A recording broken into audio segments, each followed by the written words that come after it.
Morning. How's it going? Mentioned this the other day. You know, this is a prideful team. Still has plenty of weapons on this team. Good coaching. So we know we got our hands full Monday night out there. But it's something we're looking forward to. So hope everybody had a good Christmas. Questions?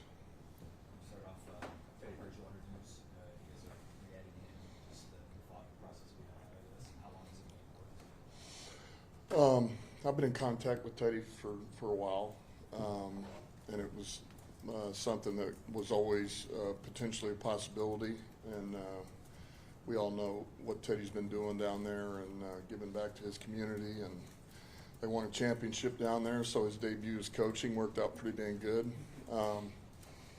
But just, you know, to be able to add somebody back here that's got experience, he's staying in shape, he's been throwing, you know, just get him worked back in here a little bit. It just brings a level of professionalism, you know, veteran presence, somebody that's great for our team, he's great for the position. Doesn't mean we're disappointed in Hooker. That's not what this means. It just means this gives this guy somebody that's played a lot in the NFL. We're getting ready for the playoffs, and so it'll be good to get him back in the fold with us. Some people will read into it, you know, that maybe Hooker's not ready if you need him. Just can you speak a little bit to his development and his development? Yeah, and look, he's improved. He really has. We feel like every week he's gotten a little bit better, and this does not mean that that Hooker is out. That's not what this means. If it comes to that, Hooker's going to play for us, but Teddy probably will too. So, you know, I understand what it looks like, but it's just a different world that we're getting ready to walk into, and we felt like this is the right thing to do, especially with somebody that I have a tremendous amount of trust with and for. He understands our offense well. The guys know him well. The coaches know him well. And he brings a certain level of comfort to us. Is there a level of worst-case scenario, too, just given what we've seen in the playoffs in the past with multiple quarterbacks, but now we know we got the emergency option in here now. Does this kind of give you a little bit more security? Absolutely. Absolutely it does. Now you don't have to be concerned with that, and depending on who's inactive, you don't have to. You can get the guy to the game that you want, and if something happens, you got your third ready to roll.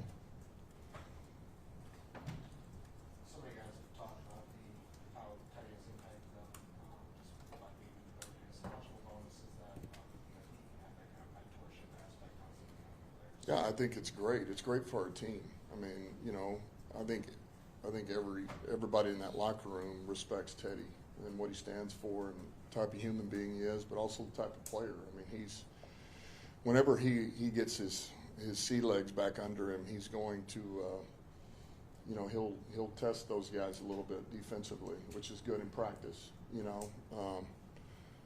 And I just feel like, you know, when you get guys that you feel like make everybody around them a little bit better, it's hard not to have those guys around or at them if you can. And it made it seem like him and Teddy were really close every time we talked to each other. Is this something you kind of had to keep Hendon in the loop in, or just tell him as it comes? No, tell him as it comes. And he'll be just fine. He's a pro. Hooker's a pro. He's been working, you know, and this isn't like we brought in a rookie free agent who's going to just jump him right now. This guy's got skins on the wall, and he's somebody that Hooker learned under as well as golf, and this will be fun. Still trending toward Reese Maven possibly getting back this week. Is there anybody else that could possibly join that list? It's too early to say. We're going to start Khalif's clock. I guess you guys saw that. So he'll start practicing, and we'll see where he's at. I don't feel as confident with him as I do Germ, but it's good to have him back out practicing. It will be good to get him back out there running around. Coach, obviously it's a different situation. How much of this team evolved from last year's NFC Championship loss to them? And do you just see this as an opportunity somewhere to get closer in that movement? Well, I think we're really more mature, I guess it would probably be the best way to say that. You know, we've, you know, I've mentioned every year you kind of learn something about winning and losing, you know, and when you take an L like we did, you know, last year, you learn from that, you know. There was a number of things we did wrong and a number of things they did right, and I think you understand how the game can go and where it can swing, and just about keeping your composure and making the most of any rep that comes, because the one that happened in the second quarter could change the game. So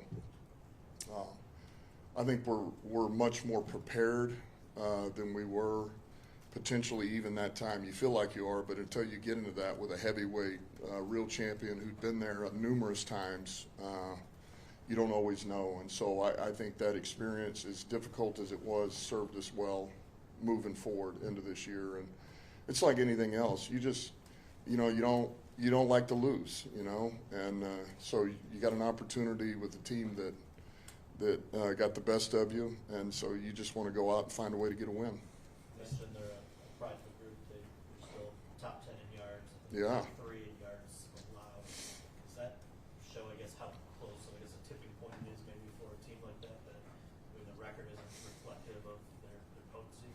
Yeah, I mean, this team is, I mean, we talked to the team earlier. I mean, you know, for the most part, they've got their whole defense out there. And, you know, certainly with Bosa on one edge and you got 54 right there in the middle, I mean, these guys are as good players you're going to find in this league at those positions. Not to mention the others. I mean, they've got corners, they got the nickel, they got 2 safeties, you know, they got plenty up front. So this is a potent defense, and they've always played good defense, and that hasn't changed. You know, they're like anybody else. They've dealt with a number of injuries at tough times in the season, and those are on offense and defense. And it's, you know, it's been tough to overcome those, but now you're seeing, you know, they're getting some of these guys back, and they have some offensive linemen out, but they still got Kittle, they got Debo, they got Purdy, they got, you know, 15's playing good out there. I think the back will be back. So they've got plenty, and with the scheme they run, the coaching, I mean, they're gonna. This is not going to be an easy task whatsoever. So our guys understand that. We're going to have to play our best ball to go out there and get a win. A couple more guys, maybe get some help with that running back. They've gone through about 4, 5, 6 different studies, and they're still like top 10 rushing. What is it about Shanahan's scheme, the way they execute that, like so dangerous no matter who is playing back there? I think they do as good as anybody in the league, if not the best at, you know, they know what they have, but then they find your weaknesses and they exploit them in numerous ways. You know, particularly in the run game, but then the play pass off of that, and so it's just they kind of have a core that they run, core scheme, but then inside of those they're able to adjust a lot of them on the run with what they're able to do with some of the motions. You know, it helps when one of your best weapons is one of your best blockers in Kittle. That makes things a lot different too on the perimeter.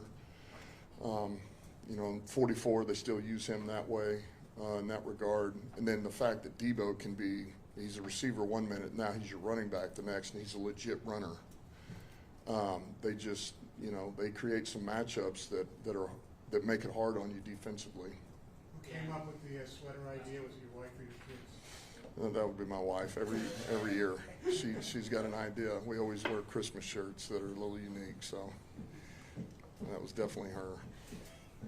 Dan, you're coming up on your 4-year anniversary introduced as Lions head coach. When you think back to your introductory press conference, what did those 45 minutes mean to what your tenure was going to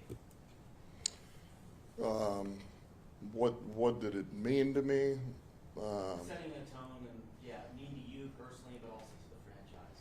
Well, I mean, I think anytime you come in, you know, that's your first chance to, I guess, give everybody your, you know, what I guess your vision of how you see things and where you see yourself being when it's all said and done, and what you want it to look like from the people that don't know you in the organization, but more importantly, the team, the players that are out there that you haven't had a chance to talk to. And so that's exactly what I was talking to the fans, to give them an idea of a little bit of who you are and where you see this going and your vision, and so I felt like I did that for me. I mean, that was the whole point of it, and I did it, and it was weird because it was COVID, you know, it was just looking on these screens. But yeah, I did that. You don't write anything down, did you write any camp stuff down? No,